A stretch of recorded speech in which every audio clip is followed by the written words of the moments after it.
news from the aviation space, it looks like troubles are only mounting for Indian carrier Akasa. And the reason that we are saying this is this after Indian carrier Akasa moved court against 43 pilots who decided to quit their jobs and then not complete their notice period. Now, airline sources are now telling us that this has now led to massive cancellations, and these cancellations have gone beyond the estimates that the airline was working with. And possibly this could also now lead to halting of operations altogether if the situation doesn't come under control anytime soon. Now, let's just go back in time and help you understand what's really happened over the last couple of weeks. It all started with a lot of pilots of Akasa Air who decided to resign after the airline changed their salary structure.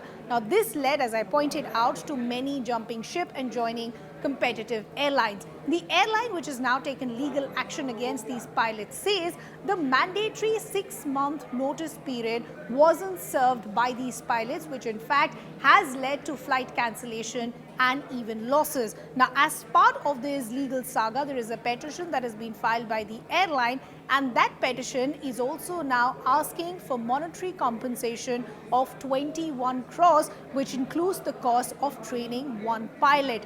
Now, this will prove to be a big dent as far as Akasa's own plan and growing ambition is concerned. Because remember, up till this episode, it was all going perfectly well as far as Akasa is concerned. If you look at how the market share looked like in a very competitive space, after the grounding of Go First, Akasa in fact had become the third largest player and was only increasing its market share. But now it's lost as much as 1% of market share by the end of August, and now the worry for the airline is that these losses are only going to increase. The airline has also gone on to say that if you look at what the pilots have done, they're saying that they have violated their contract. In fact, if you ask the pilots, they've gone on to say that it was the airline that violated contractual agreement by altering their salary structure. You would remember in the month of June, Akasa had reduced the payment as far as its pilots is concerned